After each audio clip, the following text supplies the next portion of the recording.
Para jamaah Bapak Ibu yang dirahmati Allah, alhamdulillah pada kesempatan malam ini kita bisa berkumpul di pertemuan sebelum Ramadan, ngaji kitab pertemuan sebelum Ramadan.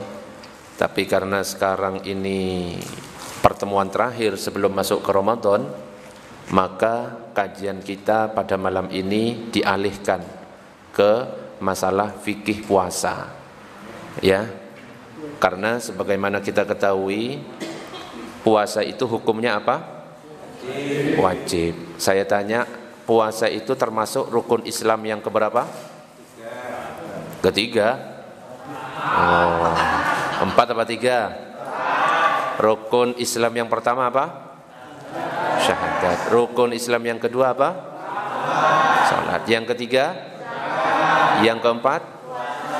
Yang kelima? Nah, rukun Islam ya harus hafal, jangan cuma Pancasila ya. Pak Munas hafal Pancasila. Nah, ya repot itu ya.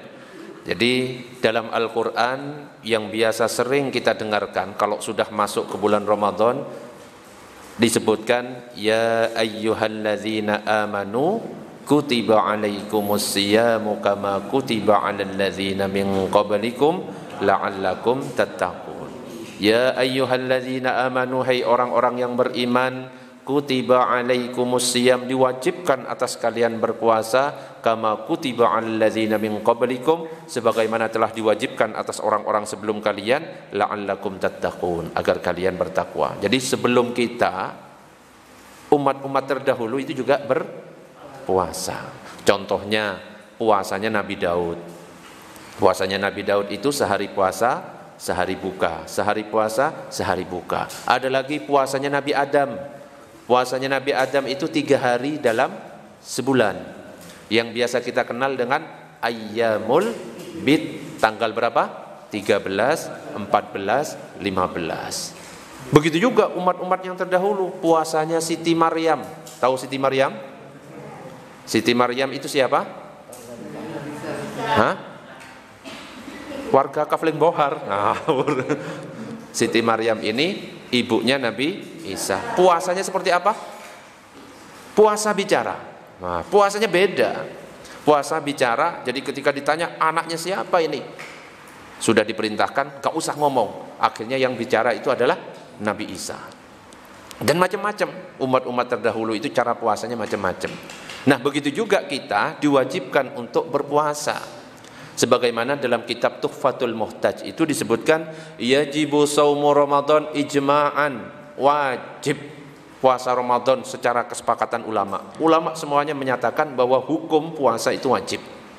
Makanya kalau kita sudah tahu bahwa puasa itu wajib, wajib juga bagi kita untuk tahu tentang ilmu puasa. Bukan hanya sunnah. Makanya duduknya di sini ini bukan sunnah lagi sekarang, tapi hukumnya wajib, karena yang dibahas adalah hal-hal yang berhubungan dengan hal yang wajib. Makanya pertama kita awali dengan definisi puasa. Puasa itu apa?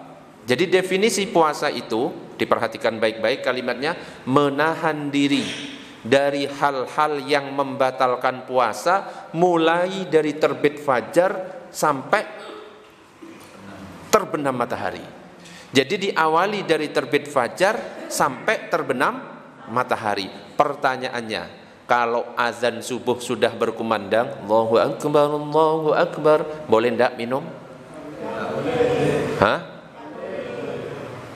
Enggak boleh? Kalau misalkan 1 butir saja, boleh apa enggak? Beneran enggak boleh?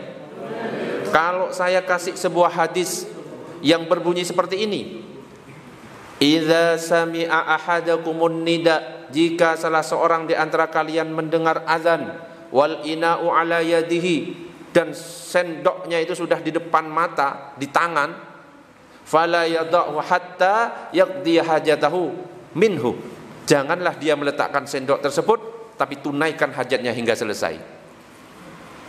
Ayo sekarang saya tanya, azan subuh berkumandang, sendok ada di depan, lanjut atau berhenti? Katanya tadi minum nggak boleh, sekarang kok jadi lanjut?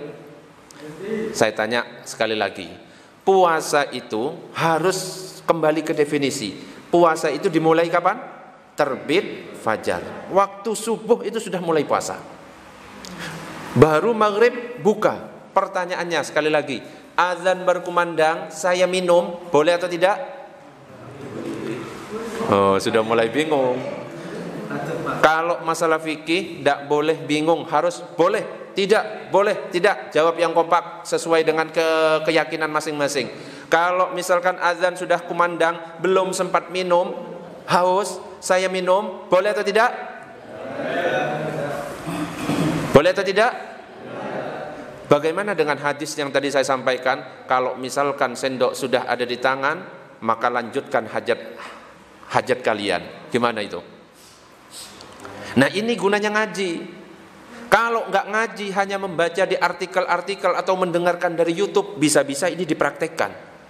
Padahal ini ternyata bukan azan subuh, tapi azan yang pertama. Jadi di zaman Nabi itu ada 2 azan. Pertama itu di tengah malam, azannya Bilal, dan yang kedua itu adanya Ibnu Ummi Maktum waktu subuh. Dalam hadis itu dikatakan anna Bilalan kana yu'adzinu bilailin. Jadi Bilal itu mengumandangkan azan pada suatu malam. Faqala Rasulullah, maka Rasulullah berkata, "Kulu washrabu hatta yu'adzinu Ibnu Ummi Maktum." Hatta yu'adzina Ibnu Ummi Maktum. Silahkan makan, minum sampai Ibnu Ummi Maktum azan. Karena sesungguhnya Ibnu Ummi Maktum azan itu kecuali saat subuh. Jadi ketika Bilal azan jam 3-an itu boleh makan. Tapi saat Ibnu Ummi Maktum azan waktu subuh, semuanya tidak boleh makan. Jelas sampai di sini? Nah, jadi yang dimaksud hadis tadi itu adalah azannya siapa? Bilal. Makanya silahkan dimakan. Sekarang saya kembalikan lagi ke pertanyaan tadi, harus yakin jawabannya. Kalau misalkan saya belum minum, azan terdengar, saya minum, puasanya sah atau batal? Batal. Nah, sekarang saya sendok sudah ada di depan mulut, azan terdengar, saya lanjut atau berhenti? Berhenti. Sudah paham kan? Gak boleh dilanjut. Bisa difahami sampai di sini? Nah, ini kebanyakan orang karena membaca hadis-hadis cuma sepotong tanpa penjelasan hadis-hadis yang lain, akhirnya itu loh ada hadisnya. Kalau sudah di depan mata, wis lanjutkan aja, batal semuanya. Berbeda dengan waktu imsak. Kalau waktu imsak kita belum minum, saya minum, boleh apa enggak? Boleh. Karena imsak itu singkatan sebenarnya. Kalau orang Indonesia itu ngambil bagian belakangnya saja. Misalnya Freddy, Fred, depannya ya. Fikri, Kri, nah ya. David, Fit, nah ya. Sama, imsak itu ada kata-kata awalnya, tapi tanbihul imsak, peringatan untuk menahan. Kepanjangannya seperti itu, karena orang Indonesia cuma dipanggil imsak. Nah, itu persiapan untuk menahan. Kalau bisa ya berhenti, tapi kalau memang belum selesai, lanjutkan aja, nggak apa-apa. Allahumma shalli ala sayyidina Muhammad. Sebelum saya lanjutkan tentang definisi ini, ada pertanyaan dulu atau tidak? Silakan kalau ada pertanyaan. Nanti saya lanjutkan. Ada pertanyaan tentang definisi tadi? Tidak ada?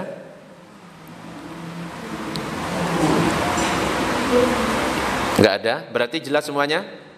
Coba cek pemahaman. Puasa dimulai waktu puasa dimulai waktu terbit fajar, waktu subuh ya. Jadi kalau sudah subuh itu enggak boleh tidak. Harus sudah ditahan. Dan puasa itu kalau niat harus sebelum subuh atau di malam harinya. Berbeda dengan puasa sunnah. Kalau puasa sunnah di siang hari sebelum kita makan pokoknya itu boleh. Jam 9 nyari makanan kok nggak ada, wes lah tak puasa, boleh kalau puasa sunnah. Tapi kalau puasa Ramadan, puasa qadha, puasa wajib itu nggak boleh, harus sebelum subuh. Sudah hafal niat puasa? Lupa lagi. Lupa.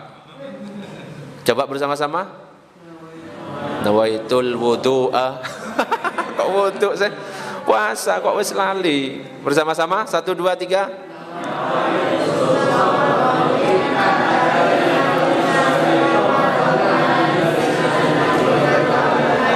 Nah, ya, harus diingat itu setiap malam. Nanti ada strateginya supaya tidak lupa. Kita mengamalkan 2 mazhab. Yang pertama mazhab Imam Malik. Kalau Imam Malik itu nanti di awal puasa langsung diniatkan, saya niat puasa untuk sebulan penuh. Wes berikutnya nggak usah niat, Imam Malik itu. Tapi kalau Imam Syafi'i harus setiap malam harus berniat. Nah, untuk menjaga-jaga nanti kita niat dua-duanya. Di awal Ramadan biasanya saya tuntun nanti ini jamaah untuk niat versi mazhab Maliki. Khawatir nanti di pertengahan lupa niat, berarti tetap sah menurut mazhab Syafi'i. Mazhab Maliki. Tapi ya nggak sah sebenarnya menurut Syafi'i, tapi aman. Yang penting masih ada yang sah. Gimana niatnya? Nanti niatnya saya share ya. Nanti bisa diamalkan masing-masing. Jadi saya ulangi sekali lagi, definisi puasa itu menahan dari hal-hal yang membatalkan puasa mulai dari waktu subuh sampai maghrib. Jelas sampai di sini? Oke. Nah, sekarang poin yang kedua, hal-hal yang membatalkan puasa itu ada berapa? Ada 9, diingat-ingat. Ada 9 hal yang membatalkan puasa. Ini sudah berkali-kali setiap mau masuk Ramadan saya ulangi. Soalnya apa? Banyak yang lupa tetap. Tak tanya Pak Freddy, 9 hal ini pasti lupa. Apa yang pertama? Ya iya jelas. Pasti lupa, makanya tak ulang. Namanya ilmu itu harus diulang. 9 hal yang membatalkan puasa. 1, memasukkan sesuatu ke lubang 5. Memasukkan sesuatu ke lubang 5. Sebutkan salah. 5 lubang, sebutkan. 1, mulut. 2, hidung. 3, telinga. 4, jalan depan. 5, jalan belakang. Saya ulangi sekali lagi, masih banyak yang bingung. Memasukkan sesuatu ke 5 lubang, ke salah satu 5 lubang. 1, ulangi, mulut. 2, hidung. 3, 4, jalan depan, jalan belakang. Kubul atau dubur. Sedangkan selain 5 lubang ini nggak batal. Makanya kalau ada pertanyaan, Ustadz bagaimana kalau saya pakai obat mata di bulan Ramadan di siang hari, batal atau tidak? Harus yakin jawabannya. Tidak, batal. Gitu. Saya ulangi. Kalau misalkan saya pakai obat mata di siang hari bulan Ramadan, batal atau tidak puasanya? Kenapa? Tidak masuk 5 lubang. Loh, harus diingat. Kalau kita faham, gak akan bingung, pasti langsung bisa jawabannya. Mau kita pakai obat mata itu sampai habis, batal atau tidak? Gak akan batal. Tapi kalau 5 lubang, misalkan yang pertama tadi mulut, batal atau tidak? Belum tentu. Harus memenuhi syarat. Ya. Kalau tidak memenuhi syarat, ya tidak batal. Syaratnya adalah 1, memasukkan. 2, menelan. Ini syaratnya, memasukkan, menelan. Syaratnya adalah memasukkan, menelan. Kalau cuma memasukkan tanpa menelan, nggak batal. Contoh, kumur-kumur, sikat gigi. Makanya kadang-kadang ada yang masih bingung tentang masalah puasa. Boleh ndak ya sikat gigi di siang hari bulan Ramadan? Boleh ndak? Selama odol dan sikatnya tidak ditelan, nggak batal. Bisa difahami sampai di sini? Cabut gigi misalkan, mencabut gigi di siang hari bulan Ramadan, batal atau tidak? Ya nggak batal selama gigi dan obengnya itu nggak ditelan. Nggak batal. Oke, monggo. Nah, itu nanti ada lagi hukum ini, hukum makruh mubah nanti ada ya. Ini masih nanya batal atau tidak. Ya, masih fokus di batal atau tidak. Siwakan misalnya di siang hari bulan Ramadan, batal atau tidak? Tidak, selama siwaknya tidak ditelan, karena masih cuma memasukkan. Atau misalkan ada anak kecil, adik kita, anak kita makan es krim, nggak habis, kok eman, diambil es krimnya, dimasukkan, tapi nggak ditelan dari pagi sampai sore, batal apa enggak? Nggak batal, nggak batal. Tapi kalau pas tiba-tiba ada petir, bor, ketelan, batal. Beda, ya. Allahumma sholli ala sayyidina Muhammad.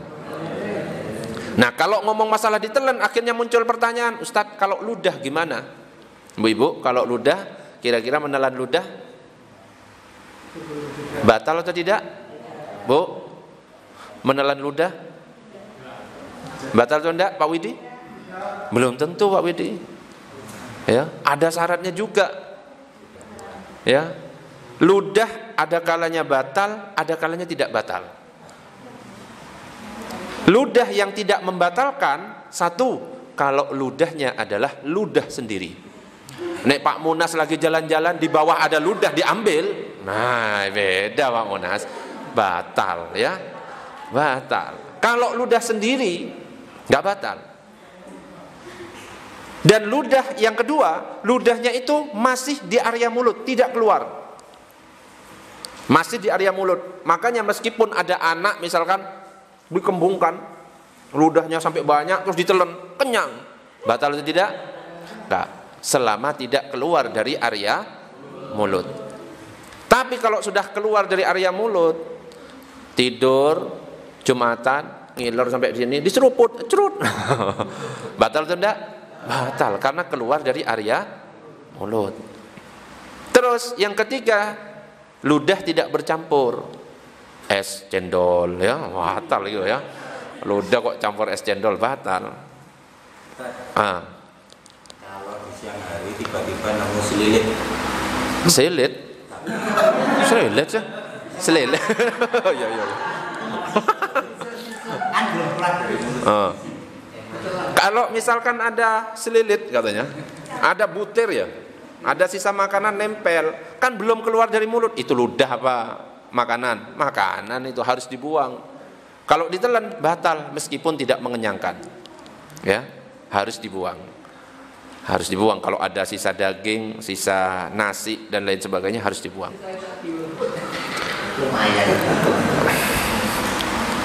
Jadi yang pertama tadi adalah ada kalanya memasukkan sesuatu ke mulut itu membatalkan dengan syarat apa tadi?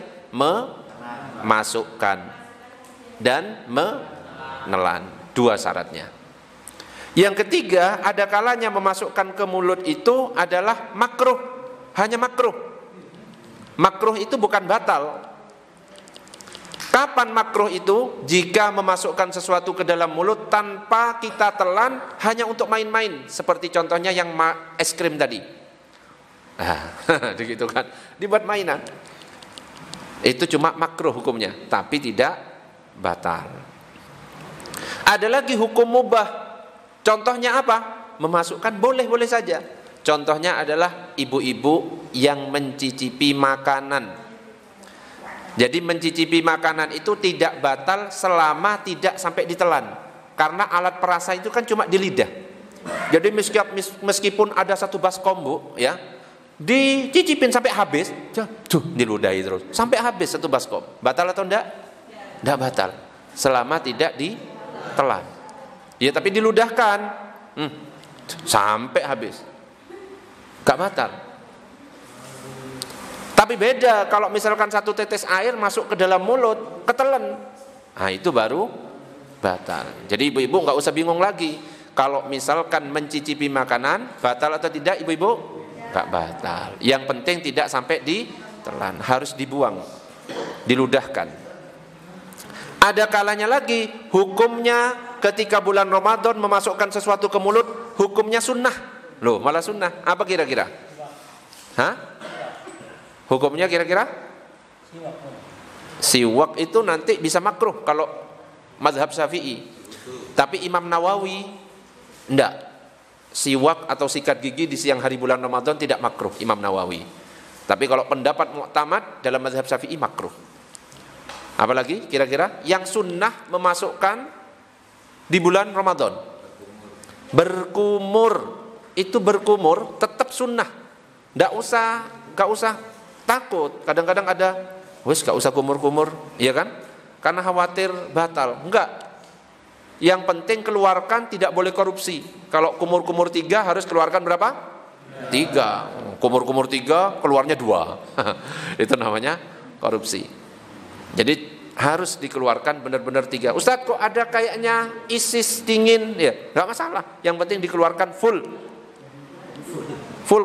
wes selesai. Misalnya, maka batasannya menelan itu kan, kalau pernah saya dengar kan batasannya di halqidi, di tenggorokan, artinya kalau umur terus buat mainan. Nah, itu yang bisa nanti kemungkinan bisa batal kalau sampai masuk. Jadi kalau kumur tidak boleh terlalu dalam. Kumurnya itu hanya luar saja. Kumur yang penting masuk, nggak usah sampai sampai ke sini ya. Itu bisa batal. Cukup di luar saja, yang penting mendapatkan kesunahan, keluarkan. Ya. Oke. Ada kalanya berapa sudah? Membatalkan, terus makro, mubah, sunnah. Ya wes pas. Ya, jadi ada kalanya 4 ini hukumnya ketika memasukkan sesuatu ke dalam mulut. Oke, sebelum dilanjutkan ada pertanyaan? Monggo kalau ada pertanyaan tentang memasukkan sesuatu ke dalam mulut. Kalau buat wanita itu cebok itu gimana? Cebok untuk wanita. Hati-hati untuk ibu-ibu yang sedang cebok. Ya. Caranya menggunakan apa ini? Apa namanya ini? Perut. Perut apa punggung? Ini punggung ya. Ya ini, perut ya. Perut jari. Harus menggunakan perut jari. Enggak usah ditusuk-tusuk ya. Cukup pakai perut jari. Karena kalau sampai ada sesuatu masuk itu batal. Jadi cukup sewajarnya. Oke, ada lagi yang lain? Berenang, tadi kan sudah saya sebutkan, tidak memasukkan sesuatu ke 5 lubang. Kalau bisa memastikan saat berenang tidak masuk ke 5 lubang, tidak batal. Tapi kalau masuk batal. Gimana caranya supaya nggak batal? Dilakban semuanya. Telingamu, mulutmu ya, hidungmu jalan. Ya bungkus pakai lakban, insya Allah mati. Gak jadi renang kamu ya. Nggak batal tapi mati. Oke, ada pertanyaan yang lain? Tentang memasukkan sesuatu ke dalam mulut. Sudah? Jelas? Allahumma shalli ala sayyidina Muhammad. Setelah mulut apa tadi? Hidung.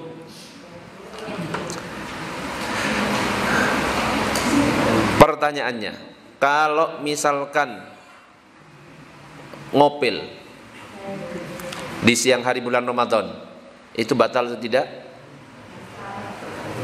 Tadi kan disebutkan yang bisa membatalkan adalah kalau memasukkan ke 5 lubang, salah satunya hidung. Langsung muncul pertanyaan, kalau ngopil batal atau tidak?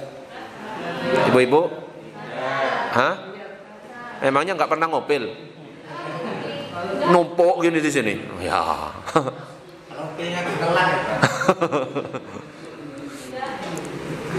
Batasan memasukkan jari ke hidung itu yang membatalkan adalah kalau melebihi kelingking kita.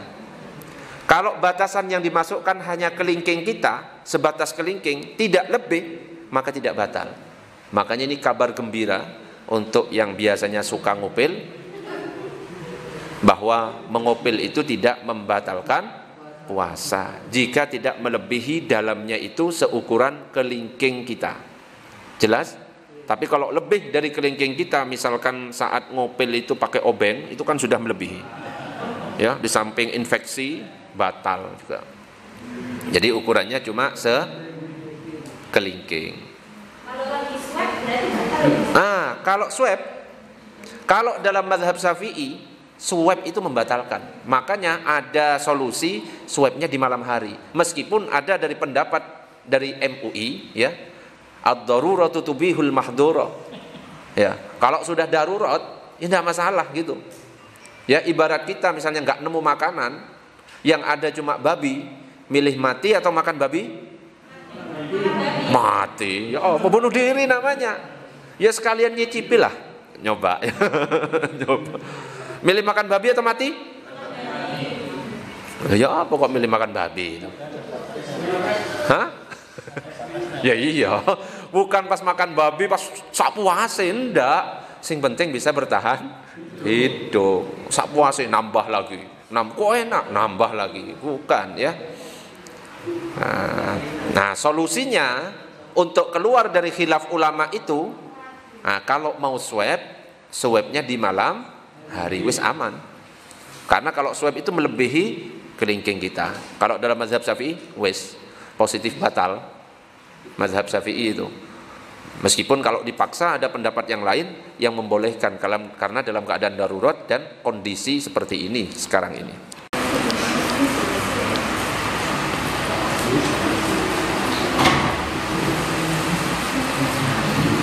Lanjut. Allahumma shalli ala sayyidina Muhammad.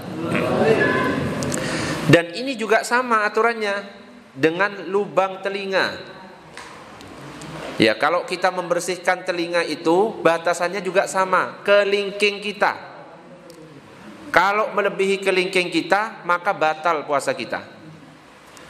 Makanya muncul pertanyaan, bagaimana kalau Ustadz saya membersihkan dengan cotton bud? Ya tinggal ditanya, kalau kita pakai cotton bud melebihi enggak dari kelingking? Melebihi enggak? Lebih dalam. Kalau pakai cotton bud lebih dalam. Kalau ini cuma sampai notok, ya kan, nggak bisa masuk. Tapi kalau pakai cotton bud itu sampai masuk ke dalam. Nah itu yang membatalkan puasa. Meskipun nanti ada pendapat dari mazhab Maliki yang mengatakan membersihkan telinga nggak batal. Tapi karena kita mazhab Syafi'i, tetap kita pakai pendapat yang hati-hati, yaitu mazhab kita mazhab Syafi'i. Kalau hidung misalnya pakai inhaler itu, itu kan bentuknya kan apa? Udara. Tapi kan kalau memang orangnya sudah rutin memakai, kalau harus ada lazat, ada kenikmatan tersendiri, apakah itu juga membatalkan? Enggak, itu sudah dibahas itu. Sudah dibahas, pakai fake inhaler itu tidak membatalkan puasa. Yang membatalkan itu kalau merokok. Ya, karena ada ainnya yang masuk ke dalam. Kalau merokok itu beda, batal. Ya, yang merokok batal, meskipun asap itu tapi ada ainnya di dalam itu, ada benda yang masuk, ada kandungan yang masuk. Tapi kalau inhaler fake itu enggak membatalkan. Ada pertanyaan yang lain? Apa? Hah? Asapnya sate ya? Asapnya sate ya enggak, beda. Enggak, beda dengan rokok ya. Asapnya sate disedot ya. Enggak batal. Cuma dari subuh nyedot asapnya sate sampai maghrib. Enggak batal ya. Enggak batal. Bahkan asapnya rokok, misalkan nggak sengaja saya di sini ada yang ngerokok, ya nggak batal. Kalau kita nggak sengaja, iya. Tapi kalau yang nyedot itu langsung batal, ya. Semprot, yang disemprot itu berarti ada benda, terus ditelan. Semprotnya kemana? Ke mulut. Kalau ada barangnya berupa air, berupa cairan, terus masuk ke dalam mulut, batal. Ya, batal tetap. Oke, ada pertanyaan yang lain, silakan.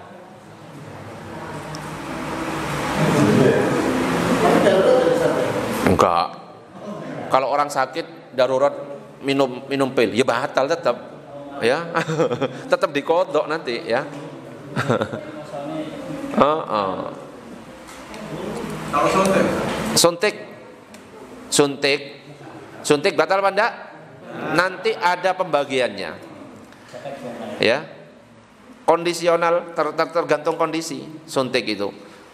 Yang pertama, jelas suntik itu tidak masuk ke 5 lubang, tidak batal.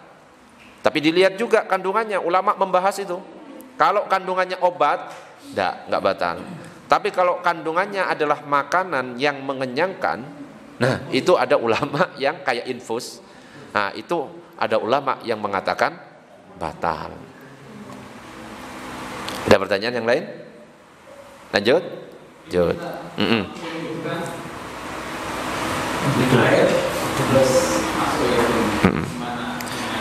Nah, kalau mau memasukkan air ke mulut dan hidung saat berpuasa itu jangan terlalu dalam.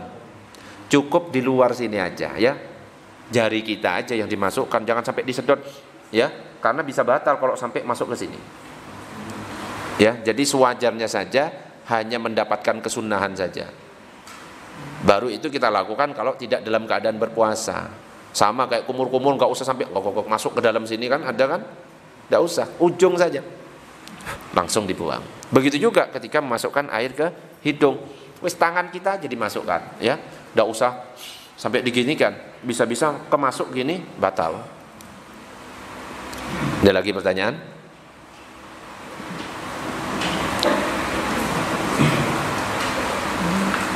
Tetapi kalau pendapatnya Imam Malik dan Imam Ghazali, ya, Imam Ghazali ini bermazhab Syafi'i, mengatakan memasukkan sesuatu ke dalam telinga itu tidak batal. Tapi kalau mazhab Syafi'inya sendiri, pendapat yang kuat itu batal. Cuma ada ulama dari mazhab Syafi'i, Imam Ghazali, mengatakan tidak batal. Misalnya nggak sengaja, ya, waduh saya pernah pakai cotton bud, ya wes saya pakai pendapatnya Imam Ghazali, ngono ya. Diakali. Oh, tapi jangan dibuat mainan ya, karena sekarang sudah tahu ya jangan dilakukan. Oke. Allahumma shalli ala sayyidina Muhammad. Nah, sekarang jalan depan dan jalan belakang. Nah, memasukkan sesuatu ke dalam lubang kemaluan itu bisa membatalkan puasa meskipun dalam keadaan darurat, seperti pengobatan ya tadi yang ditanya itu, atau memasukkan jari itu batal. Makanya seperti yang tadi saya jelaskan, kalau mau membersihkan BAB BAK pakai perut jari ya, gini aja, jangan sampai jarinya masuk ke dalam. Nah, dan jangan pakai shower ya, masuk sor jangan ya, pakai biasa aja ya, pakai gayung ya. Bisa masuk ya batal Pak Freddy. Meskipun tidak mengenyangkan loh ya, eman. Ono ta, lewat jalan depan jalan belakang terus kenyang. Enggak kenyang. Wes gak kenyang, batal kan ngono. Oke. Itu yang pertama. Jadi 9 hal yang membatalkan puasa. Yang pertama memasukkan sesuatu ke 5 lubang. Yang kedua adalah muntah dengan sengaja. Jadi muntahnya di sini sengaja. Berarti otomatis kebalikannya, kalau nggak sengaja batal atau tidak? Tapi hati-hati, kalau misalkan muntah nggak sengaja karena mungkin sakit akhirnya muntah nggak sengaja, itu nggak batal. Tapi hati-hati, karena di mulut itu ada bekas muntahan, jangan langsung menelan ludah, batal jadinya. Tapi harus gimana? Bersihkan dulu, kumur dulu, ya. Dipastikan bekas muntahan itu sudah tidak ada di dalam mulut, baru boleh menelan, dan nggak batal kalau tidak sengaja. Tapi kalau disengaja, misalkan wis tahu nyium bau ketek itu bisa muntah, saya dicium keteknya itu, akhirnya muntah, batal atau enggak? Batal. Gitu ya. Oke. Yang kedua adalah muntah dengan sengaja. Ada pertanyaan sebelum dilanjutkan? Silakan. Ya, Pak Yono, silakan. Kalau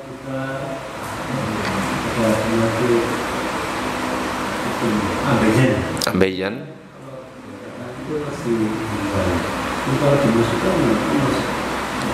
dagingnya dimasukkan.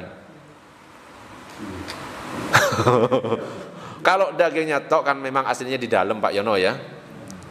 Kalau dimasukkan terus jarinya ikut masuk Pak Yono, paham maksudnya? jarinya ikut masuk, ya jadinya batal kalau jarinya ikut masuk. Makanya hati-hati ya, hati-hati saat mau memasukkan. Gitu aja ya. Jangan ikut masuk sama jari-jarinya. Iya, kalau keluar biasanya dioperasi.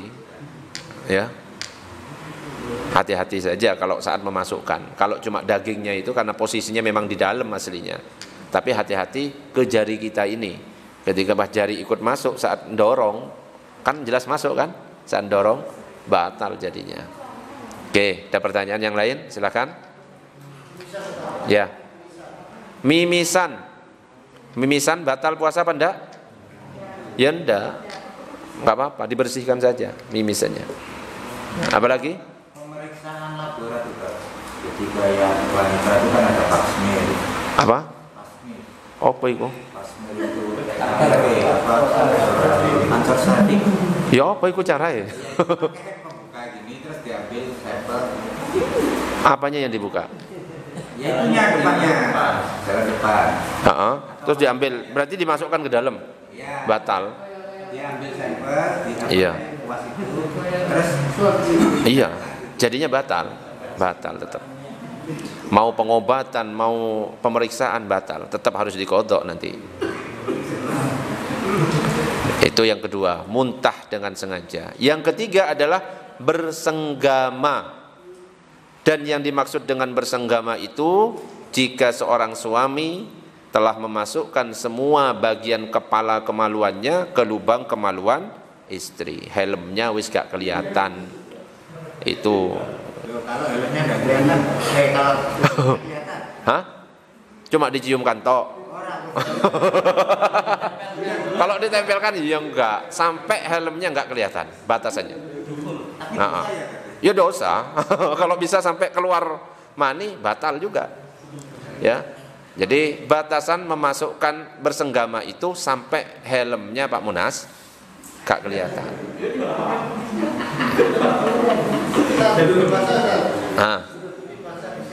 Mimpi basah. Coba mimpi basah di siang hari batal apa enggak? Hah? Ayo. Ya apa kok bisa tergantung? Nah, kalau siang-siang buka buku porno. Nah, bukan mimpi basah itu. Itu namanya mengeluarkan mani secara sengaja, batal itu. Tapi kalau mimpi basah itu keluarnya tidak sengaja. Tidak, maksudnya buka buku porno atau film porno. Akhirnya terbayang.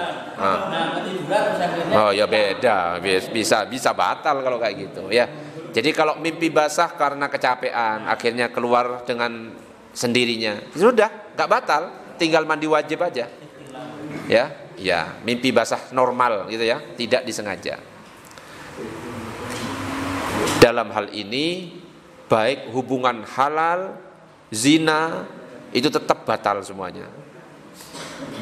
Melalui lubang dubur, atau kubul, atau bahkan dengan binatang, itu juga bisa batal. Pokoknya sampai batasan helm tidak terlihat. Dan bagi yang melakukan itu, yang bersenggama di siang hari bulan Ramadan, maka ada hukumannya. Apa hukumannya? Yang pertama, dia wajib mengqadha. Yang kedua, membayar kafarat atau denda. Kalau misalkan suami istri berhubungan di siang hari bulan Ramadan, maka wajib mengqadha dan juga membayar kafarat. Siapa yang membayar kafarat? Apakah dua-duanya atau suami atau istri? Yang wajib itu adalah suami.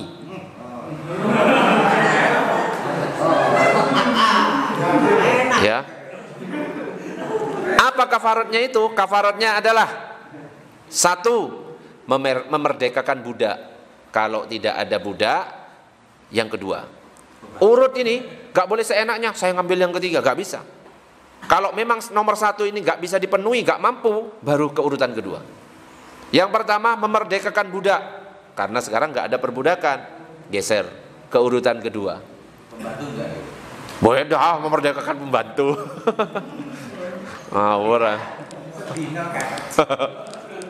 Mbak Tika mah nggak kerja gitu. Wes tak merdekakan, ngomong ngawur. bukan, itu bukan budak ya. Kalau nggak bisa memerdekakan budak karena budak memang nggak ada. Yang kedua, berpuasa selama 2 bulan berturut-turut, tidak boleh putar-putus. Dapat 1 bulan, lupa hari berikutnya, ulang dari awal. Dan kalau tidak kuat, bukan mendefinisikan dirinya sendiri, wah saya nggak kuat, langsung yang ketiga. Nggak. Harus benar-benar dicoba. Harus benar-benar dicoba dulu. Wah gak mampu beneran. Gak bisa Pak langsung, wah kayaknya gak mampu. Gak ada kayaknya, harus benar-benar dicoba. Sudah dapat 29 hari, anggap aja lah 2 bulan itu 60. Sudah dapat 59, lupa hari ke-60. Ulang lagi, coba lagi. Baru misalnya ada keterangan dari dokter, kamu ini nggak boleh kayak gini, nanti bisa parah sakitmu. Baru pindah yang ketiga. Jadi berat ternyata. Yang ketiga itu apa? Memberikan makan kepada 60 fakir miskin. Dengan syarat makanan yang digunakan untuk zakat fitrah, bukan uang. Hei ibu-ibu yang biasanya zakat fitrah pakai uang, bayar fidyah pakai uang, dalam mazhab Syafi'i tidak sah. Ya. Makanan kalau dalam mazhab Syafi'i. Yang sah itu menurut mazhab Hanafi, tapi itu ukurannya harus menyesuaikan dengan ukurannya mazhab Hanafi nanti. Ukuran kurma. Iya, ukurannya kurma dan beratnya itu nanti kalau zakat itu 3,8. Kalau fidyahnya dihitung kurma yang paling murah itu bisa. Kenapa pakai kurma? Ya nasi lah fidyah. Lo kan pengalinya. Oh pengalinya. Kalau kita pakai uang kan kayak kemarin kan tetap ada yang pakai uang. Pokoknya tetap kurma, iya, kurma yang normal lah ya. Yang penting dapat kurma lah gitu. Iya, kurma paling rendah nggak masalah. Yang penting ukurannya kurma dikalikan dengan kurma. Ya Allah. Sudah jelas semuanya? Ya, silakan. Pak Edi, silakan. Pak Edi dulu. Puasa itu misalnya kita Pijet? Ya dilihat, pijet plus atau pijet biasa. Pijet plus. Wah, keren. Hah? Pijet biasa.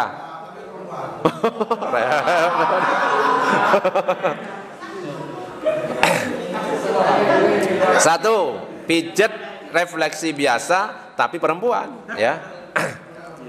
Kalau pijetnya otomatis gak masalah ya kan, jelas gak masalah. Tapi kalau ke perempuan sehingga apa menyebabkan akhirnya terangsang syahwat keluar mani, itu bisa batal. Hah? Ya iya, bukan masalah banyak orangnya. Syahwat keluar mani atau tidak? Syahwat atau enggak? Oh bisa menahan ya enggak, cuma dosa karena menyentuh perempuan yang bukan mahram. Namanya dosa di bulan Ramadan, gak berkah, gak ono pahalai. Apa? Apalagi sepi. Apalagi sepi. Oh wes, tambah haramnya itu double ya. Kalau keluarnya nggak mandi tapi mandi. Nah, kalau keluarnya madi ya tidak batal. Ya, kalau keluar madi itu biasanya orang kecapean ya. Habis madi kok kecapean, apa namanya? Syahwat, ya, syahwat ya madi itu. Kan ada madi, ada wadi. Capek juga kadang-kadang keluar. Kecapean, habis ngangkat, habis kerja keluar. Tidak masalah, langsung dicuci. Wudhu kalau mau sholat, nggak usah mandi. Tidak perlu mandi wajib. Mani saja ya nggak batal kalau yang mimpi basah nggak sengaja tadi. Apalagi mandi, kencing, nggak usah mandi wajib. Nih kencing mandi wajib repot. Oke, silakan. Tadi, monggo. Yang ini Ustaz, apa yang fidyah? Yang fidyah ini kalau misalkan kan nggak boleh bayar pakai uang ya Ustaz? Ya. Nggak boleh bayar pakai uang, tapi misalkan apa namanya? Itu bukan makanan ya. Fidyah kan bukan makanan berarti. Nah itu kalau misalkan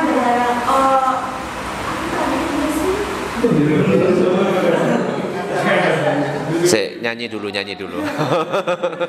Nyanyi dulu. Lagu apa? Oh. Yang bersangkutan ini itu minta tolongnya kayak mau. Tidak tolong memberikan. Iya, tapi ditransfer kan ke uang. Ya wes ngerti. Wes ngerti. Dia itu transfer tapi minta tolong untuk dirupakan makanan gitu kan? Nggak apa-apa. Ya. Kan sudah niatnya, tolong ya nanti belikan makanan. Nah, itu fidyah saya, gitu loh. Tapi kalau kita memberikan fidyahnya berupa uang, kalau dalam mazhab Syafi'i, Hambali, Maliki itu tidak sah. Yang menyatakan sah cuma mazhab Hanafi dengan ketentuan-ketentuan mazhab Hanafi yang berbeda dengan mazhab tiga ini. Ya, kadang-kadang ada yang pakai uang zakat fitrah ukurannya misalnya 2,5 kilogram. Kilogram, 2,5 kilogram, akhirnya cuma ngasih 25.000, ya kan? Itu nggak boleh. Harus sesuai dengan ukuran dari mazhab Hanafi. Mazhab Hanafi itu bukan 2,5, tapi 3,8. Kalau beras hitungnya gimana? Apanya? Kan satu hari kan ngasih makan. Fidyah lah. Fidyah itu 6,7 on. Ya, satu mud itu kalau tangan normal, nah ambil seret ini satu mud, kurang lebih 6,7 on atau 7 on lah, ya dibulatkan 6,7 ons. Itu Sehari satu nggak puasa, apa namanya? Satu fidyah yaitu 6,7 on. Ya ukurannya satu porsi makanan di warung kopi 10.000. Beli itu kasih ke fakir miskin. Ya jangan pelit-pelit, cuma ngasih beras, ya apa makanannya? Lengkap, wes dimasak, ada lauknya, gitu. Ya ojo cuma beras tok, kasihan, repot. Jadi langsung nasinya sudah matang, ada lauknya, belikan aja di warung kopi, itu sudah kurang lebih 1 mud. Ada seorang yang sakitnya parah, dan itu sudah masuk bulan Ramadan, otomatis kan tapi kewajibannya kan tetap mengkodok jika sembuh. Iya. Tapi ternyata di tengah bulan Ramadan sakitnya parah, beliau meninggal. Di tengah bulan Ramadan. Kan andai kata baru 1 minggu bulan Ramadan, tapi setelah itu di tengah Ramadan yang dapat 1 minggu itu beliaunya itu meninggal. Nah, artinya kalau dari penjelasan saya tadi kan ada urutannya, mengkodok kalau memang ada itu jatuh untuk amu miskin. Nah, kalau seandainya memang yang mengkodok itu siapa? Apakah anaknya kalau memang beli? Kalau tidak, kalau memang fidyah untuk amu miskin, siapa yang membayar fidyahnya? Jadi kalau ada orang sakit tidak ada kemungkinan sembuh, itu berarti kan nggak ada kemungkinan sembuh kan? Berarti bisa diganti dengan fidyah. Ya, sama kayak orang tua penyakit tua wis gak kuat, itu kan gak ada kemungkinan sembuh kan, kembali muda, ya setelah 1 tahun kemudian kembali muda, gak ada. Wis tua ya tua terus, dan gak kuat, sudah orang yang lemah, itu juga bisa diganti dengan fidyah. Yang ngasih fidyah siapa? Ya keluarganya yang mampu lah. Ya, kalau misalkan sudah meninggal, ya ahli warisnya, keluarganya, ya keluarganya, anaknya apa? Ya itu harus orang miskin ya, Pak? Iya, fakir miskin aturannya. Orang buka puasa nggak bisa. Itu sama misalkan saya fidyahnya tak kasih ke Jumat berkah, nggak bisa. Iya, nggak bisa. Ayatnya ya fakir miskin, sudah titik. Seandainya saya cewek ya, saya mens. Terus hari ini mens tahu, terus hari ini juga saya bayar fidyah itu. Mens? Tadi pas Haid. puasa. Haid nggak usah bayar fidyah. Haid cuma kodok. Haid itu cuma kodok. Yang bayar fidyah itu contoh orang yang punya utang puasa sampai melebihi Ramadan berikutnya. Itu nanti ngodok plus fidyah. Atau orang yang menyusui, melahirkan dengan syarat nanti dia itu nggak puasa itu gara-gara bayinya atau gara-gara dirinya. Itu beda lagi nanti. Kalau gara-gara dirinya, nggak usah pakai fidyah. Itu diibaratkan sakit. Waduh, saya nggak bisa, saya hamil, saya nggak puasa, ya, saya nggak puasa, saya nggak mampu karena nggak kuat badan saya. Itu berarti gara-gara karena dirinya, maka dia cukup qadha nanti, nggak pakai fidyah. Tapi kalau karena bayi, saya karena menjaga bayi, saya kuat sebenarnya, maka itu wajib qadha plus fidyah. Tapi sekarang ini langsung hamil, gak puasa, fidyah. Gak ada pendapat dari 4 mazhab yang mengatakan cuma fidyah. Tetap qadha fidyah, qadha fidyah. Oh no, hati-hati ya. Hei. Hah? Ada sebulan. Sebulan apa? Sebulan fidyahnya 30 hari. Ya iya, 30 kali 6,7 on langsung. Ini bayar fidyahnya itu nggak sambung zakat itu gimana? Loh, enggak apa-apa, enggak harus bareng. Ya. Tapi itu membayar fidyahnya tadi itu seringkali tidak tahu ya mengambil pendapat dari mereka. Tapi seringkali pada saat yang bersangkutan itu meninggal, terus otomatis keluarganya yang itu diambilkan dari beras yang orang apa? Tuntutan. Maksudnya kan biasanya orang meninggal kan bawa beras. Nah, diambilkan dari situ apa boleh? itu sebenarnya dikasih ke siapa ya tujuannya? Ya ke keluarga. Ke situ ya. Ya sudah, berarti kan jadi milik keluarga sebenarnya. Ya niatkan ini, iya enggak apa-apa. Oke, ya Pak Widi silakan. Nggak bisa. Fakir miskin harus itu, nggak sembarangan. Ya silakan. Hah? Iya lengkap, nasi sak lauk. Ya, jadi langsung makan. Silakan. Kan tadi disampaikannya fakir miskin ya Ustaz. Nah itu kalau disampaikan apa namanya salah-salah Tidak sah. Iya. Zakat misalkan nyalurkan kepada yang tidak berhak, nggak sah. yang dikatakan fakir di sini itu Batasannya. Batasannya adalah kalau fakir miskin, fakir itu lebih parah dari miskin. Kalau fakir urutannya, kalau kebutuhannya itu 10, itu di bawah separuh, 2, 3, itu fakir. Miskin di atas separuh tapi masih belum terpenuhi, 1 sampai 10, 6, 7, tapi belum nyampe 10, itu miskin. Ya, gitu. Ada batasannya. Nah kalau di sini nggak ada yang fakir, nggak ada yang miskin, nggak ada yang berhak ini. Tapi banyak utang ya, ya iya. Utang banyak, iya. Nah,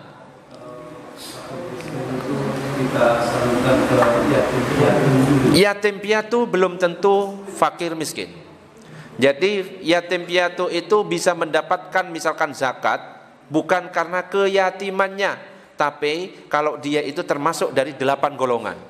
Misalkan yatimnya itu karena fakir, ya miskin. Yatimnya anak presiden, oh kaya, ya nggak berhak kalau itu.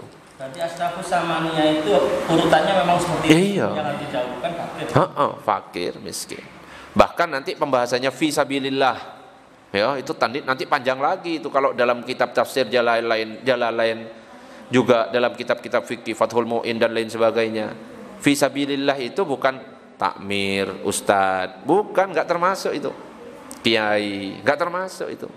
Tapi apa? Orang yang berjihad, berjuang melawan orang kafir tanpa dibayar, itu yang namanya fisabilillah. Memang ada pendapat nanti dari Imam Qofal yang mengatakan bahwa umum yang berjuang di itu fisabilillah semuanya, tapi ini pendapat lemah. Tapi nggak apa-apa kalau misalkan ada yang mau ngasih ke saya pakai pendapat yang lemah itu. Oh ya harus cerdas lah, apa gunanya pintar. Allahumma shalli ala sayyidina Muhammad. Selama ada pendapat nggak boleh nyalahkan. Oke, ada pertanyaan yang lain? Ya, Pak Iwan.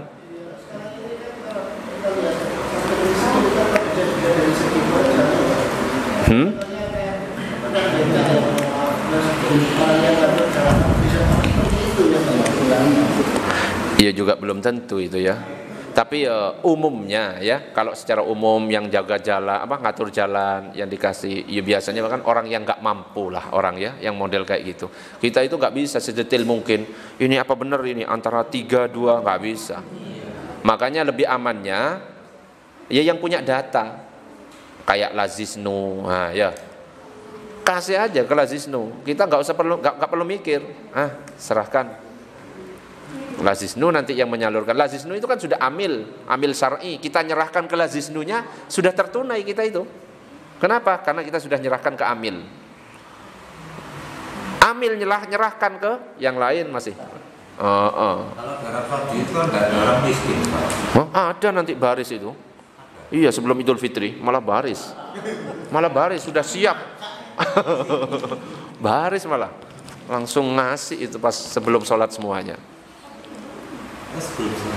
Malah sebelum sholat. Kalau tugasnya semuanya itu sudah aman dulu.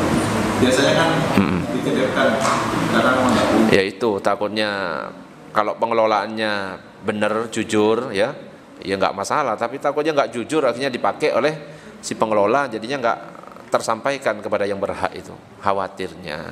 Kan niat kita Kasih aja langsung ke orangnya. Nggak apa-apa kalau dikasih ke orangnya. Di yatim piatu kan biasanya kan orang gak mampu kan, langsung kasih, tidak usah dititip. Ini zakat saya, itu lebih bagus. Allahumma shalli ala sayyidina Muhammad. Dalam penyampaian fidyah katakanlah Ya. orang kena 15 hari, 15 hari. apakah langsung dikasihkan 15 fidyah itu sekaligus, apakah tiap hari satu kali? Dan apakah bisa diberikan kepada seseorang atau pada orang? Ya, fidyah. Fidyah itu boleh sehari ini fidyah, boleh.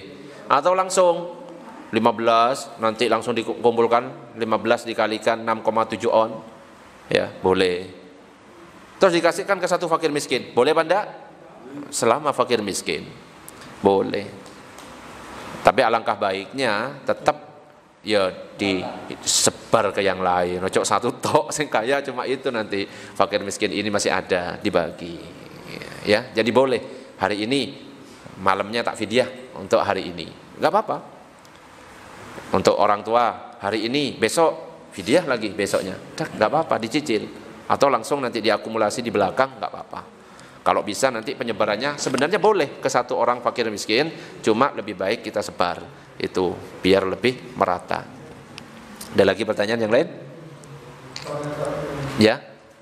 Kalau kita nanti puasa itu pahalanya kita sendiri, terus mulai untuk pahala kedua Niat puasa. Tapi kita harus jadi kita share ke orang tua. Di share ke? Pakai subscribe. Oh, transfer pahala. Itu kan kewajibannya Pak Edi kok ditransfer. Saya untuk maksudnya benar, tapi minta itu pahala untuk orang tua. Kalau ke orang tua tetap nyampe. Tanpa di-share tetap nyampe kalau anak itu. Ya. Karena apa? Ya kan sudah jelas, idza mata ibnu adam in qata amaluhu illa min salasin. Shadaqatin jariyah aw apa terus? Awaladin soleh yad'u lahu aw ilmin yuntafa'u bihi, anak soleh. Iya, tetap nyampe sendiri. Oh, anak saya puasa. Oh, dapat terang kuburnya langsung. Oke. Ada lagi? Lanjut. Allahumma shalli ala sayyidina Muhammad. Yang keempat adalah keluar mani dengan sengaja. Ketika ada orang yang tahu bahwa jika dia mencium istrinya atau menyentuh kemaluannya dengan tangannya sendiri atau tangan istrinya kemudian keluar mani, tapi masih dicoba tetap nyium istrinya atau disentuh kemaluannya kemudian dia keluar mani, maka itu termasuk keluar mani dengan sengaja dan batal. Iya, batal. Ya, kalau yang wis tahu gitu loh, wis tahu nyium istri itu keluar mani, saya dicoba aja akhirnya keluar beneran, batal. Tetapi kalau misalkan tidak disengaja seperti pertanyaannya Pak Iwan, mimpi basah, ya karena memang mimpi basah biasa, bukan diawali habis nonton video. Nah, itu tidak batal. Yang kelima, hilang akal atau gila, sengaja atau tidak sengaja. Gila sengaja atau enggak sengaja batal. Meskipun sebentar gilanya cuma 1 jam terus normal, batal itu ya.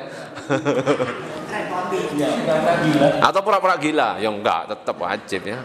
Gila beneran. Atau mabuk, ya pokoknya akal itu enggak berfungsi.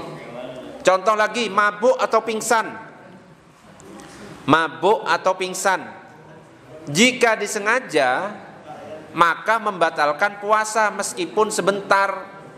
Jadi mabuknya atau pingsannya itu disengaja, batal meskipun sebentar. Misalkan sengaja mencium sesuatu yang kalau memang dicium akhirnya dia pingsan. Disengaja, meskipun sebentar batal. Tapi jika tidak disengaja, maka akan batal puasa itu jika seharian penuh, pingsan seharian penuh. Batal baru. Tapi pingsan sampai jam 5 terus bangun, azan. Oh, enggak. Enggak batal.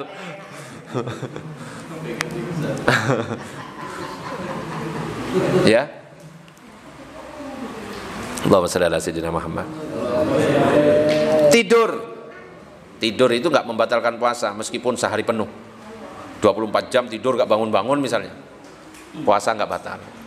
Cuma sholatnya kemana kan gitu kan. Nah, ini kalau sholatnya dibalik Ustaz. Dari maghrib sampai subuh. Puasanya. Hah? Puasanya dibalik. Ya nggak ada lah.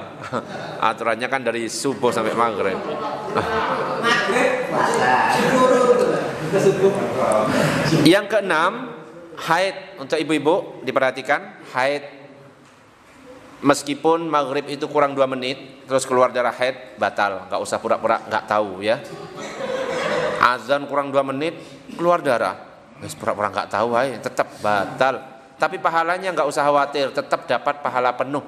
Cuma wajib jam 3 berangkat, boleh nggak puasa. Tapi kalau berangkatnya jam 8 pagi, puasa dulu. Nggak kuat, baru buka. Berangkatnya habis isya, nggak puasa. Kok repot. Loh kok makan? Mau keluar kapan? Habis isya, ya repot. Terus nggak puasa. Jadi batasannya yang langsung boleh nggak puasa itu kalau berangkatnya sebelum subuh. Kalau berangkatnya jam 8 pagi, tetap wajib puasa dulu. Tapi jarak enggak ada hitungan jaraknya. Iya enggak, ya kalau nggak kuat ya perjalanan, kalau cuma jalan dari sini ke Al-Akbar ya nggak mungkin kan. Ke Madura misalnya, wah nggak kuat, baru boleh buka. Apa? Oh ya wajib, kalau nggak puasa wajib qadha. Bukan video. Ngapain pakai kafaron? Emangnya berjima pas?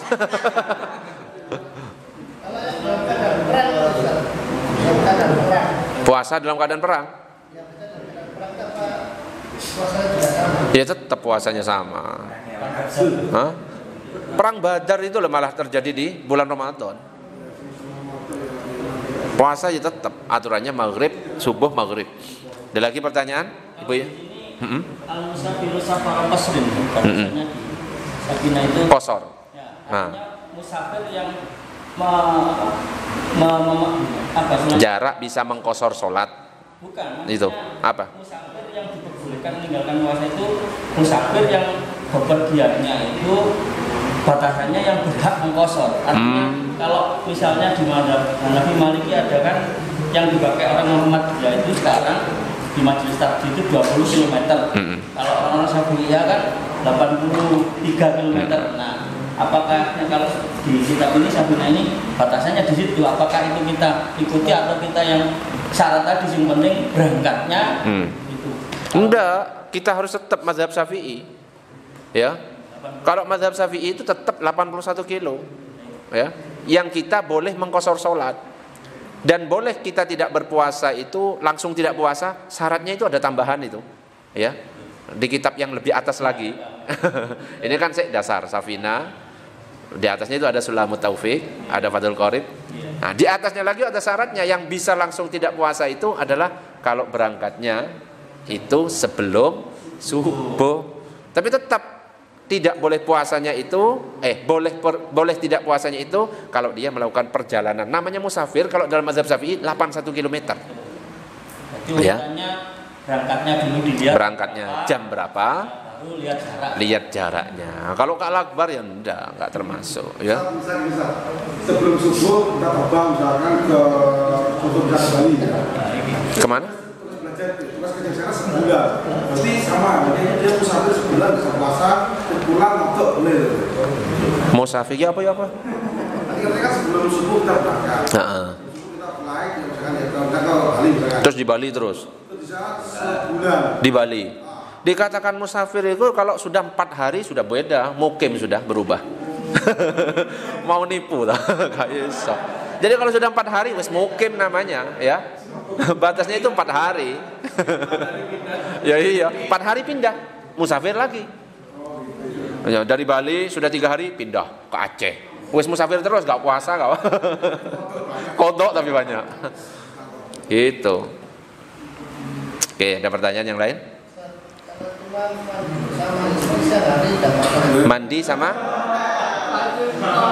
Mandi bersama istri siang hari. Mandi bersama istri siang hari apakah batal puasanya? Yaitu selama 1 istri sendiri. Ya jelas lah. 2 tidak neko-neko ya. Sehingga menyebabkan sesuatu yang bisa membatalkan tadi, keluar mani, ya, pingsan, pakai pingsan. Kamar mandi, tapi nggak ada tembok gitu. Oh iya, nggak apa-apa, yang penting aman ya.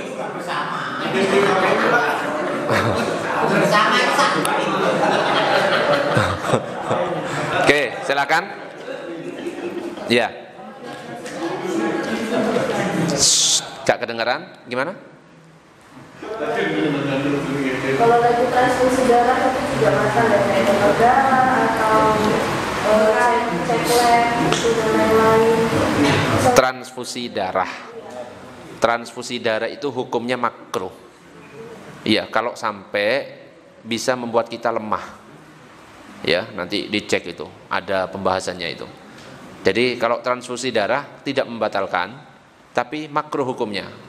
Kalau misalkan membuat kita jadi lemah untuk menjalankan ibadah puasa. Tapi kalau kuat silahkan. Tapi justru kalau transfusi itu malah dia dalam kondisi darurat. Iya. Jadi nggak sampai membatalkan.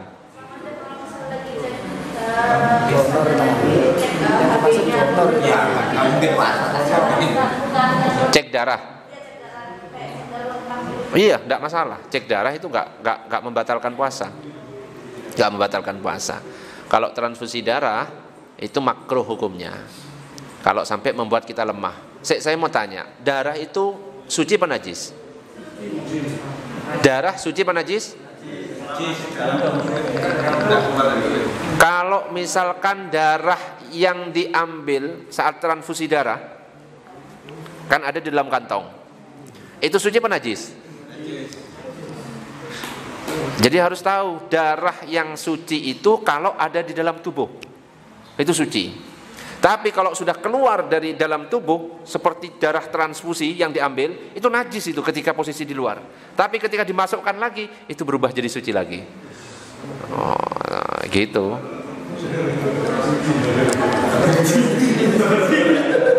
Oke, silakan.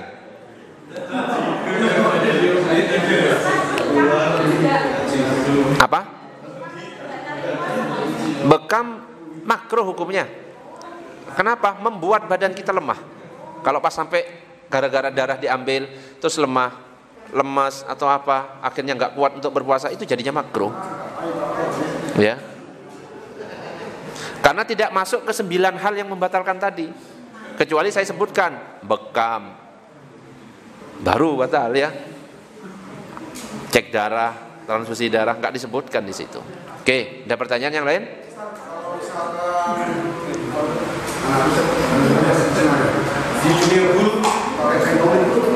Apa? Pakai apa?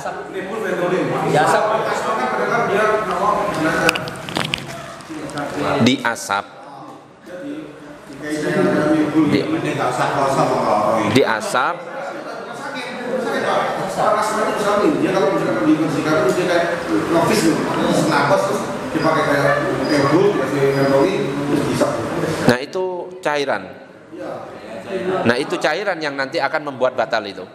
Kalau ada kandungan cairannya, memasukkan baik dalam bentuk obat ataupun apa, batal. Ya, kalau bentuk cairan. Tapi kalau cuma inhaler itu nggak ada. Meskipun ada rasanya agak panas ya, seger, enggak. Karena nggak ada kandungan airnya. Tapi kalau ada kandungan airnya sehingga masuk nanti, itu bisa batal.